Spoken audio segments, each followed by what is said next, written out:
For more on all of this, let's bring in House Oversight Committee Chairman James Comer, the Republican from Kentucky, also serves on the House Education and Workforce Committee. So from the standpoint of someone on the Education Committee, Congressman, what is going on these college campuses with this Marxist, anti-American leaning that's getting all this press? Where's it coming from?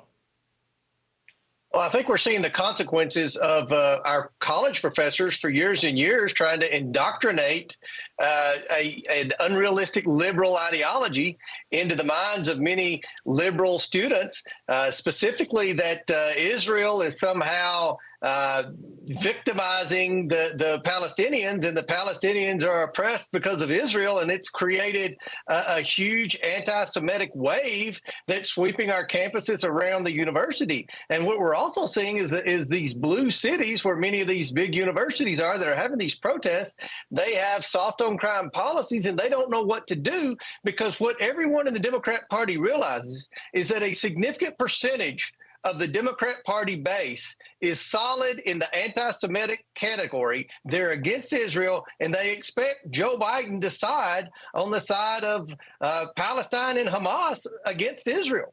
The president has protested against, or I guess decried, anti-Israeli rhetoric, but he also said something about anti-Islamophobia, Islamophobia breaking out on campuses. This doesn't seem to be an Islamophobic reaction, all of this.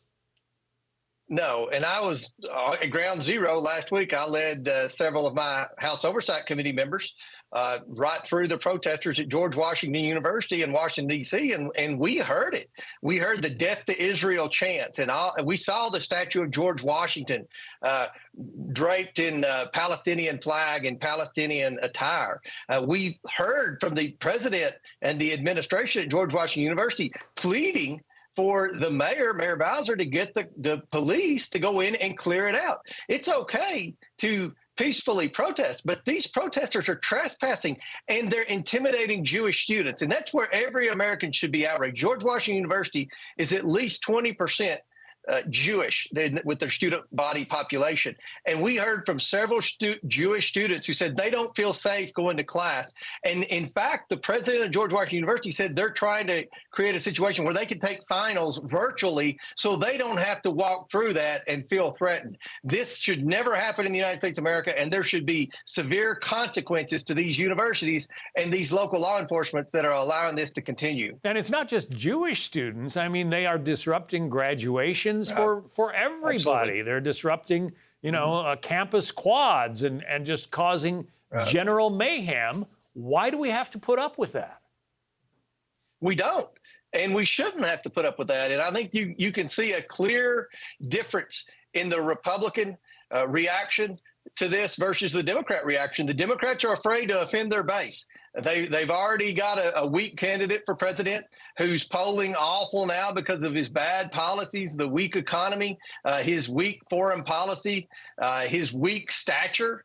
And now you've got a significant percentage of the Democrat base that expect Joe Biden to turn his back on Israel, to side with the protesters. And that's just not going to happen. We have always considered in America Israel to be our strongest ally. It's the one country on the planet that we should take a 100% active role in funding and in protecting their defense. Because if things go bad in Israel, you can go back to the Bible, you can go back to general history. It creates problems on a massive scale around the globe. So we don't need to see that happen. But I think another thing politically is, for whatever reason, Jewish Americans have generally sided with the Democrat policy in elections and candidates. But I've talked to a lot of Jewish people, a lot of Jewish Democrats that have seen through the House Education Committee hearings led by Virginia Fox and Elise Stefanik, that these college campuses, which are the headquarters for the Democrat development of the future, they are indoctrinating their students into anti-Semitism.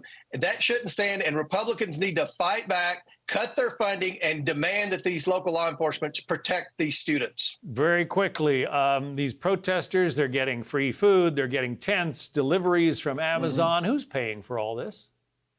That's what we're going to try to find out. We're going to try to do an investigation to follow the money to see who's paying for this, just like we did in following the Biden family shenanigans around the world. Somebody's paying for these tents. Somebody's paying for the food, the signage, and all of that. And we're going to do everything in our ability to subpoena bank records to try to trace the money trail to see who actually spent it. We think we know, but we want to see if we can't provide hardcore evidence. It'll be fascinating to find out. We wish you well on that score. Congressman James Comer from the House Education and Workforce Committee.